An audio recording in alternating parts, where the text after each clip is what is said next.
Alright, y'all, D-Lo here. I want to talk a little not so distant history with you for a minute.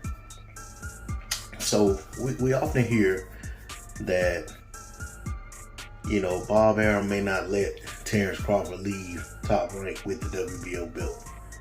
And there's a lot of talk and speculation and conjecture, or whatever you want to call it, that Terence Crawford may be set up to lose in his next fight so that he doesn't leave with that belt.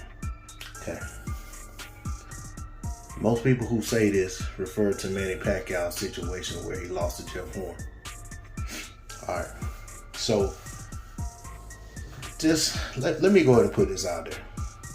I'm no sympathizer for Top Rank Bob Arum. I've been ready for Bob Arum to step away from boxing.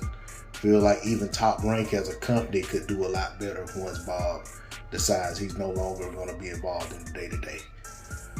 But that said, I never felt that what happened over in Australia with Manny Pacquiao had anything to do with Bob Arum trying to keep that belt or trying to diminish Manny in any way.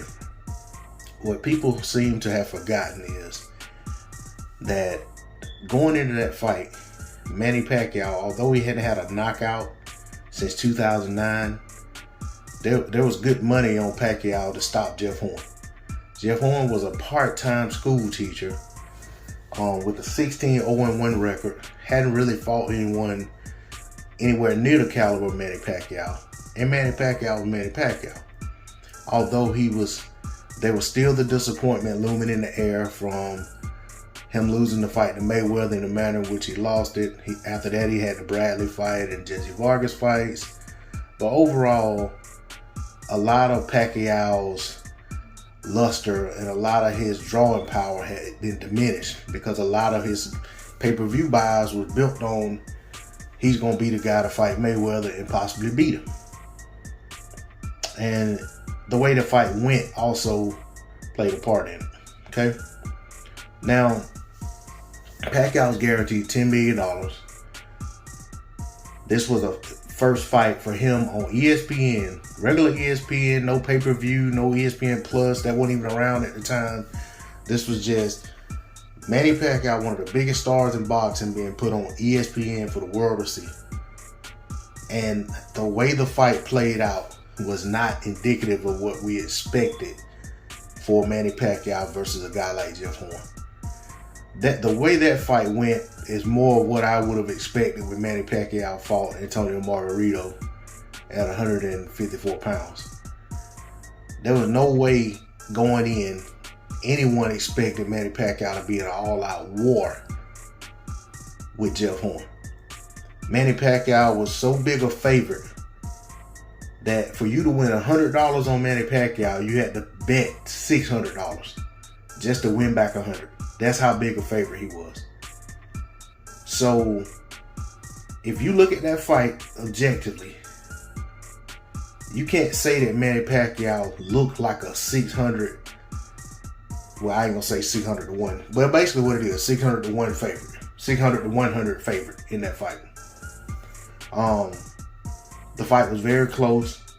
There was at least one round in there where Pacquiao dominated bad and looked like he was gonna stop Horn.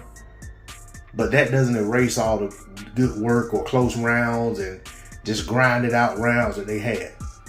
I don't know what was wrong with Manny Pacquiao in that fight. It didn't look like the Pacquiao I expected going in.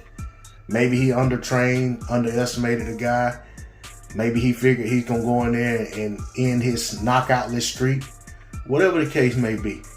But he went in there, he lost the fight, regardless of how people feel.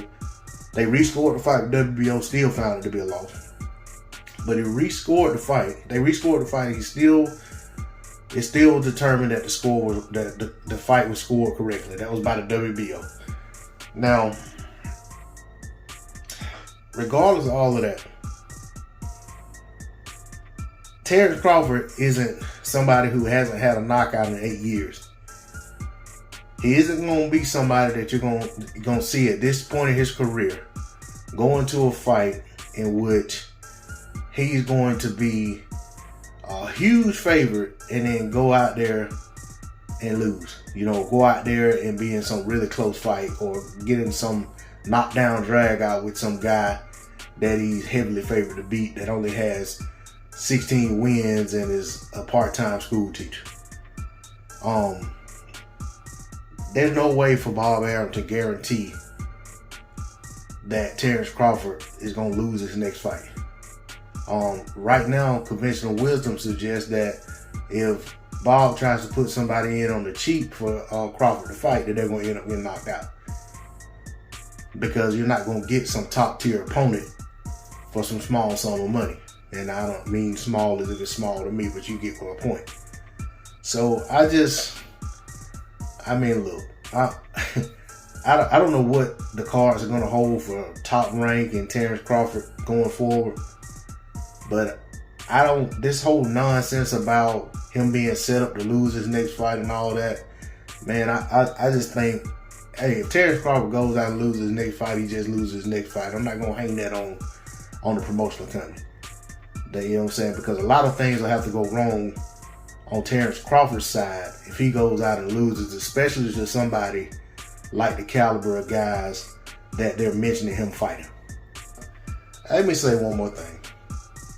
If Manny Pacquiao had won that fight against Horn, that would have opened a lot of doors for Top Rank and Manny Pacquiao. But with things playing out like it did, it didn't help Top Rank whatsoever. Even the making the Crawford fight was a little more feasible had Manny Pacquiao won. But the fact that he lost, there was no way Top Rank could get Manny Pacquiao the $20 million he wanted as a guarantee, and Terence Crawford the $7 million he wanted as a guarantee at that time.